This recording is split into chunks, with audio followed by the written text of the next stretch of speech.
Alright, I never thought I'd be the guy posting something like this on Reddit, but here I am. I guess I just need to get it out of my system, and maybe someone out there will get something useful from it. A few months ago, my life felt steady. Not perfect, but steady. I had a job that paid the bills, a girlfriend I thought I could trust, and a circle of friends that I thought had my back. But it turns out, sometimes the people you think are closest to you can shake your entire world without even realizing how much damage they're doing. Or maybe they do realize, and that's even worse. It all started with a simple night out. Nothing crazy, just a Friday evening where I joined my girlfriend and some friends at a local bar.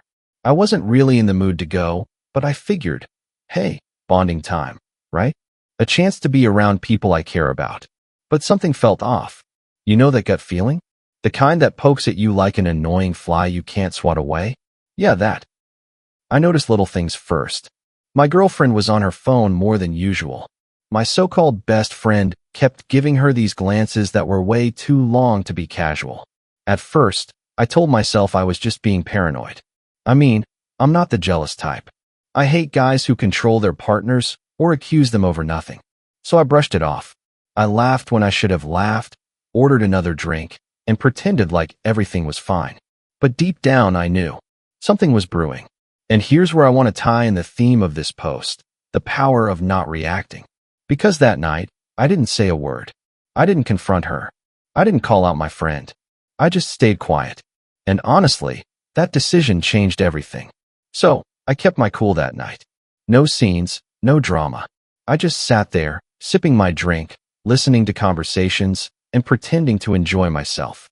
But while I was quiet, my eyes were doing all the work. And then it happened.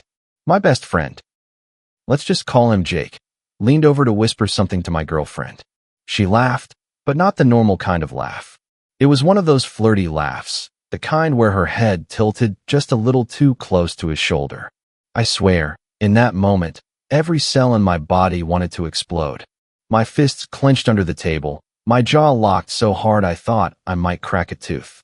The old me, the me before that night, would have said something right then and there.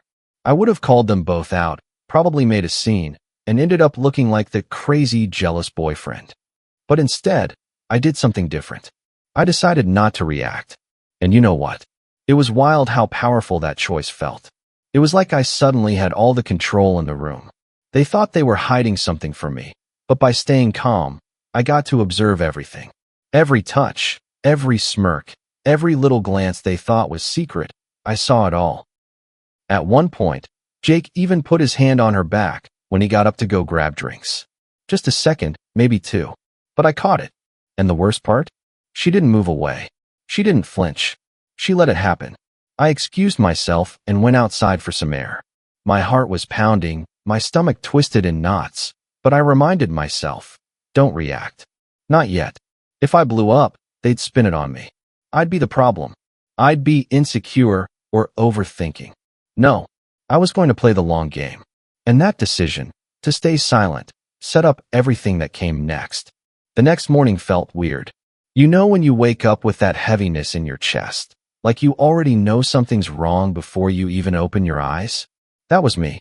I rolled over in bed, and she was already awake, scrolling on her phone. Normally, she'd cuddle up to me, or at least say, good morning. But that day, nothing. Just silence and the cold glow of her screen. Did you have fun last night? I asked, trying to keep my voice casual. Yeah, it was fine, she said without even looking up. Short, distant, like I was just some roommate she barely tolerated. And here's the kicker. Later, while she was in the shower, her phone buzzed on the nightstand. Normally, I don't snoop, but my gut was screaming at me. The message preview on the screen said, had a great time. Can't stop thinking about you.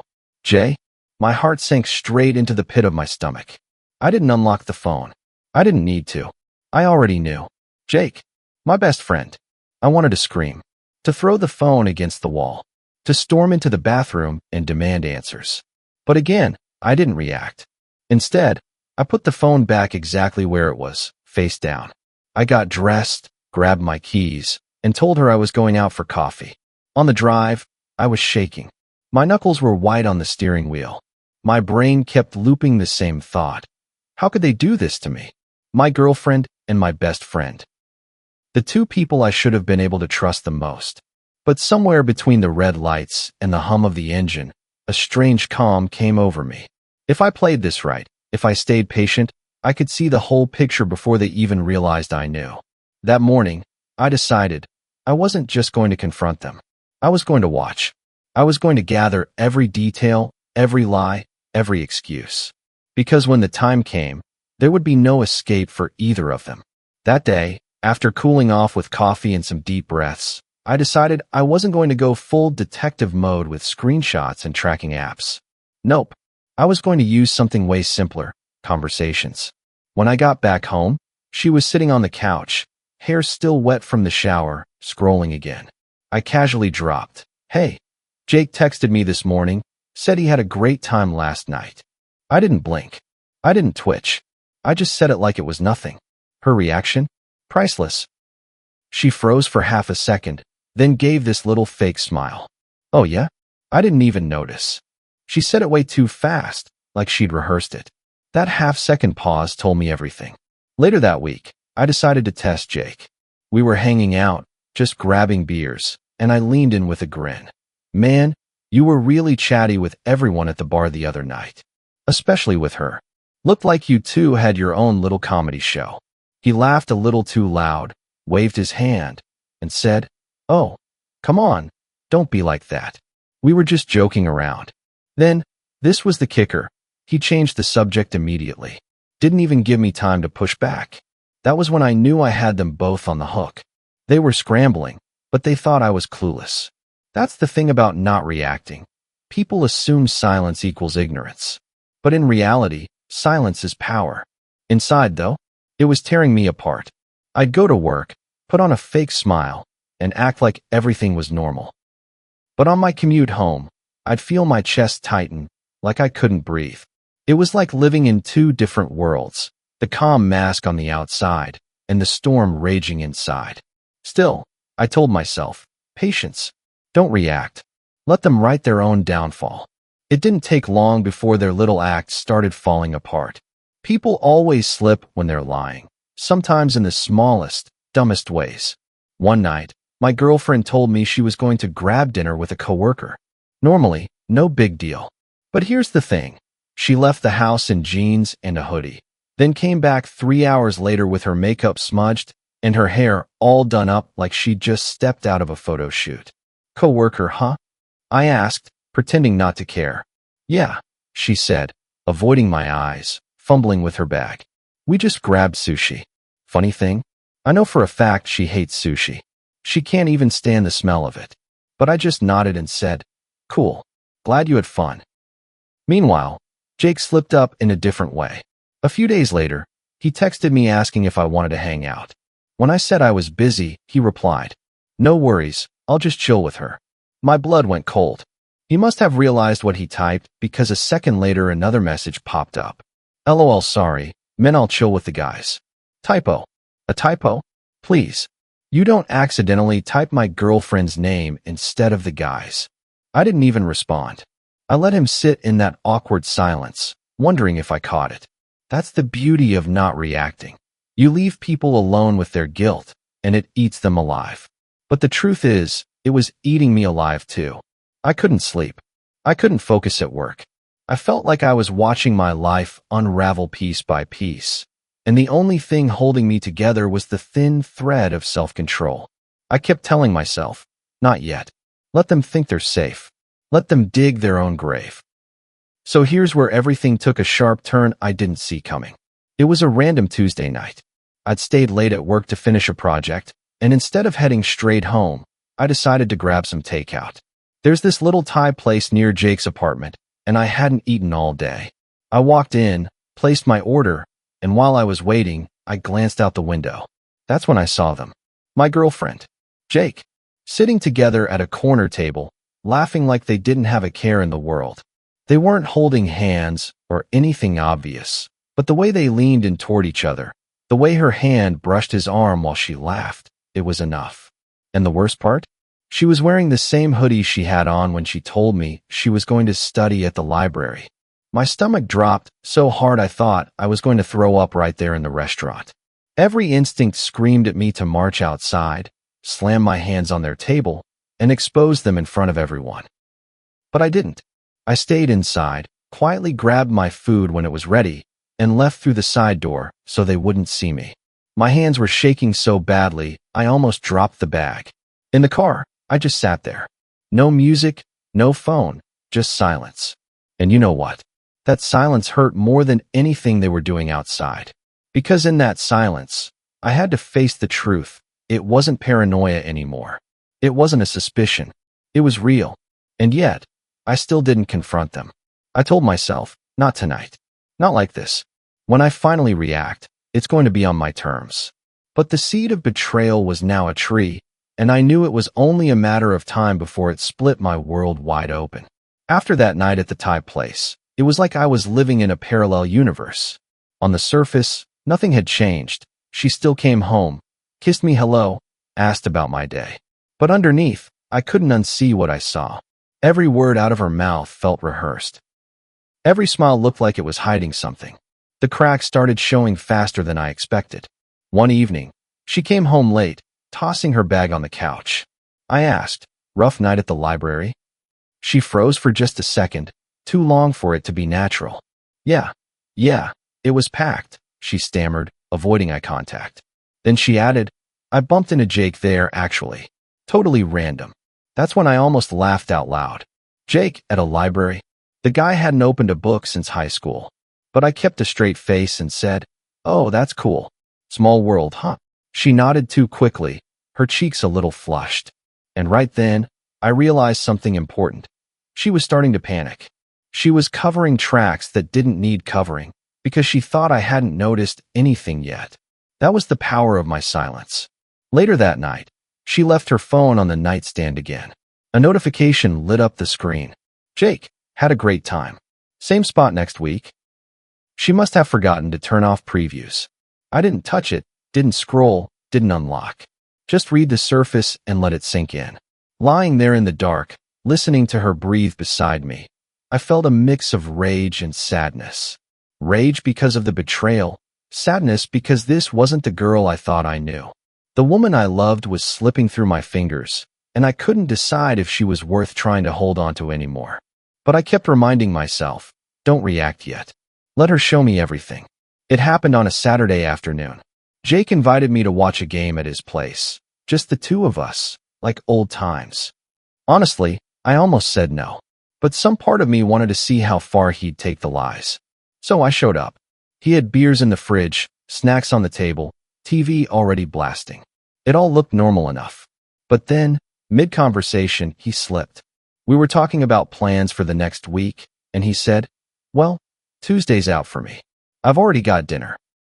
I raised an eyebrow. "Dinner? With who?" He froze for half a beat, then said, Just some work thing. You know how it is. The thing is, Jake doesn't do work dinners. The guy barely shows up to his job on time, and his coworkers can't stand him. So I just smirked and said, "Cool. Hope it's fun." A little later, he went to grab more chips, and his phone buzzed on the coffee table. Normally, I wouldn't look, but when I glanced down, I saw the name light up the screen clear as day. Girlfriend's name. And the message? "Can't wait for Tuesday, Red Heart." I felt my chest tighten like someone had punched me, but I didn't flinch. When he came back into the room, I was sipping my beer like nothing happened. Inside, though, I was shaking. He had no idea I saw it.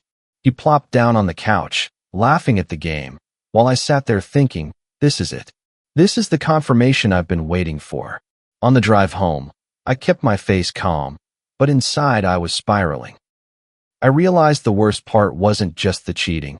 It was that both of them thought I was too blind, too naive to notice. But I did notice. And now, it was only a matter of deciding what to do with the truth. So after Jake's little slip-up, I knew the truth was carved in stone. No more doubts, no more, maybe I'm imagining it. It was real. They were betraying me. But here's the twist. I didn't get much time to figure out my move, because work dropped a bomb on me. On Monday, my boss called me into his office. I thought it was just going to be about a project update, but nope. He sat me down and said, "We're restructuring the department. We're cutting a few positions. Yours isn't safe. I felt the air leave my lungs. I'd been at that job for years. It wasn't glamorous, but it was steady. And now, just like that, it was hanging by a thread. Walking out of that meeting, my head was spinning. Part of me wanted to break down. Girlfriend betraying me, best friend betraying me, and now my job? It felt like life had ganged up on me all at once. But then something clicked. This is what the power of not reacting is for. If I could keep my cool with them, I could keep my cool with this. Losing my temper wouldn't save my job. Lashing out wouldn't expose their betrayal in any productive way. The only thing I had control over was myself. So I didn't tell my girlfriend about the work situation. Not yet. I wanted to see if she'd even notice something was wrong with me, or if her mind was too busy being elsewhere. That week, I poured my energy into polishing my resume, sending out applications, networking. It was strange. While my personal life was crumbling, I felt this flicker of determination I hadn't felt in years. Almost like I had nothing left to lose. And in the middle of all that chaos, she made her biggest mistake yet. It happened on a Thursday night. I came home earlier than usual because a client meeting got canceled. Normally, I'd text her first, but that day I didn't. Something in me wanted to just appear. I walked through the door, and there she was, sitting on the couch, phone in her hand, totally locked into a text conversation. She didn't even notice me at first. So I leaned against the doorway and just watched. She was smiling at the screen, biting her lip the way she used to when texting me back in the early days. My stomach twisted. Then I said, "Who's making you smile like that?" She jumped like I'd fired a gun, fumbled with her phone, shoved it face down on the couch. "Oh, just a friend from work." I walked over, sat down beside her, and picked up the remote like nothing happened. "Cool. What's their name?" Jessica," she blurted out. Too fast. Too shaky. I almost laughed.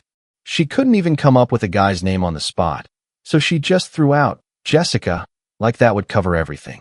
The irony? Her phone buzzed right then, and the screen lit up with the contact named Jake Redhart. My chest felt like it was on fire, but I stayed calm. I handed her the phone without saying a word. The look on her face, pure panic. She snatched it back, mumbled something about inside jokes, and bolted to the bedroom. I sat there, staring at the blank TV screen, and realized the game was over. She had exposed herself right in front of me. I didn't need to dig anymore. I didn't need to play detective. The truth had come crashing into the open. But still, I didn't explode. I didn't scream. I didn't accuse. I just sat there in silence, because I knew that silence was louder than anything I could say. And in that silence, I made a decision. The next move was mine. By Friday, I had made up my mind. I was going to confront Jake first. Not my girlfriend. He was the wild card in this entire mess. He was supposed to be my friend, my brother in arms, and he had crossed every line imaginable. I texted him. "We need to talk. Now." He replied almost immediately. "Sure, man. What's up?" When I showed up at his apartment, he greeted me like everything was normal. But I wasn't there for small talk. I didn't even sit down. I just asked, "So you and her, how long?" He froze, and the first words out of his mouth were almost a laugh. "What are you talking about?" I leaned closer, calm as ice. "Don't play dumb. You've been texting, meeting up, sneaking around, the whole thing." The color drained from his face. I could see him calculating his escape route, weighing lies against the truth, but he couldn't come up with anything convincing. Then, unexpectedly, he did something I didn't see coming. He apologized. Not a fake, casual sorry like you see in movies. No, this one was raw, stumbling, guilty. I messed up, man. I didn't mean for it to get this far. I don't know what I was thinking," he stammered. I wanted to yell. I wanted to punch him. But instead, I did something I hadn't done before. I listened. And that moment of silence, me staying calm while he unraveled, felt more powerful than any confrontation I could have had before. He left soon after, and I walked out of his apartment feeling lighter. It wasn't closure. It wasn't even relief. But it was the first step in reclaiming control of my life. After that night, I knew I had to deal with Jake first. She was predictable, emotional, and I could handle her later. But Jake? He thought he was untouchable, the fun friend, who could do whatever he wanted without consequences. So I texted him, "We need to talk. Now." He showed up 15 minutes later, all casual, cracking jokes like nothing was wrong. I let him settle in, grabbed 2 beers, and finally said, "Look, I know everything." For a second, his smile froze. Then he laughed nervously. "Everything? Dude, what are you talking about?" I didn't flinch. I just stared at him, calm, quiet. The silence stretched on until he finally stammered. "Wait, you saw?" "Yeah," I said softly. "You, her, the messages, everything." "I've been quiet because I wanted to see how far you'd go. And you went way too far." His face went pale. He tried to. I just shook my head. "Not yet. I'm not going to ruin myself over this. But I'm done pretending. You're not my friend anymore. And if you contact me, or her, without permission, you'll regret it." He didn't argue. He didn't joke. He just left. Walking out that door, I felt lighter. Not happy, not vindicated, just lighter. And that's when I realized the real power wasn't in yelling, confronting, or revenge. It was in staying calm, observing, and choosing the moment when I had all the control. After confronting Jake, it was time to face her. I knew this wouldn't be easy. I'd kept my composure with him, but with her, feelings were tangled up in betrayal, love, anger, and sadness all at once. I called her into the living room. She knew immediately. No words, just my look. The calm, steady look that said I knew everything. "Why?"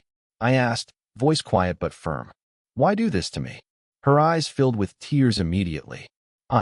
I don't know," she whispered. "I didn't mean for it to happen. I don't know." I stayed silent. Not because I didn't feel rage or hurt. I felt both, but because I had learned the power of not reacting. If I let my emotions run wild now, I'd only give her the satisfaction of seeing me broken. "I trusted you," I said finally. "You and Jake. I trusted you both. And you destroyed that trust."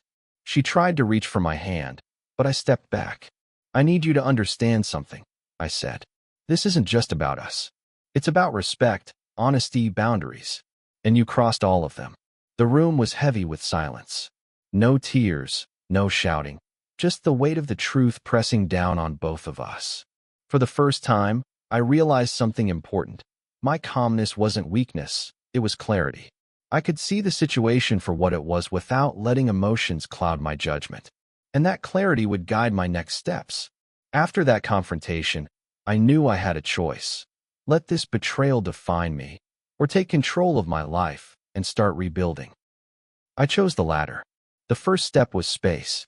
I moved out of our shared apartment, packed my things, and stayed with a friend for a while. It hurt like hell, leaving behind a place full of memories, but every box I packed felt like reclaiming a piece of myself. Work became my focus. I poured myself into applications, updating my resume, connecting with people I'd never reached out to before. I realized that while my personal life was chaotic, my professional life could be a place where I had control, where my effort translated directly into results.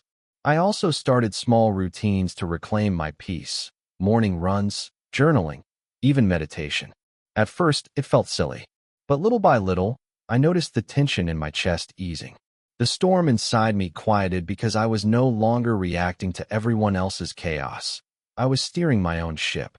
And the weirdest part? The more I focused on myself, the less power the betrayal had over me. I wasn't numb. I wasn't ignoring my feelings. I was just choosing when and how to respond.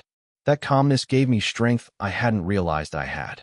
By the end of the month, I had a new place, a plan for work, and a clearer head. The pain was still there, but it no longer controlled me. Sitting alone one night in my new apartment, I finally let myself think about everything: the betrayal, the lies, the chaos, and what I had learned. First, I realized how powerful it is to not react. Staying calm wasn't about weakness, it was about clarity. By observing instead of exploding, I got the full picture. I saw the extent of the betrayal without letting it destroy me in the moment. I got to decide when and how to act, instead of letting my emotions dictate my choices. Second, I understood that betrayal isn't just about what someone else did. It's about what you allow them to do to your peace of mind. By choosing patience and observation, I reclaimed my power. I wasn't a victim, I was a decision maker. Finally, I saw the importance of self-focus.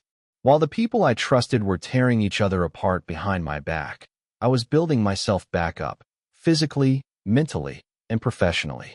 I realized that when everything else falls apart, the only thing you can control is yourself. It didn't erase the hurt. I still felt anger, sadness, and disappointment. But those emotions became tools rather than chains. They reminded me of what I valued, what I deserved, and what I would never compromise again. Looking back now, I can honestly say this experience changed me in ways I never expected. It hurt like hell, but it taught me lessons I'd never forget. First, silence is powerful. Not reacting doesn't mean you're weak. It means you're in control. By staying calm, I saw the truth clearly, and I avoided making impulsive decisions that would have hurt me more. Second, trust is sacred. Once it's broken, you have to decide whether it's worth rebuilding. In my case, I realized some relationships are beyond repair, and that's okay. Protecting your own peace is more important than holding on to people who betray it. Third, focus on yourself. Betrayal can make you feel small, powerless, and lost. But redirecting that energy into work, hobbies, health, gives you back the control you thought you lost. I rebuilt my life not by reacting to them, but by taking steps to improve mine. And finally, pain is temporary, growth is permanent. I still remember the shock, the rage, and the heartbreak. But I also remember how strong I felt when I chose calm over chaos, observation over anger, and action over reaction. That strength is mine to keep forever. So, to anyone going through betrayal or lies, pause. Observe. Don't react immediately. Give yourself the chance to understand the full picture. Protect your peace. And when you decide to act on your terms, not theirs. It won't erase the hurt, but it will make you stronger, wiser, and more in control of your life than you ever imagined.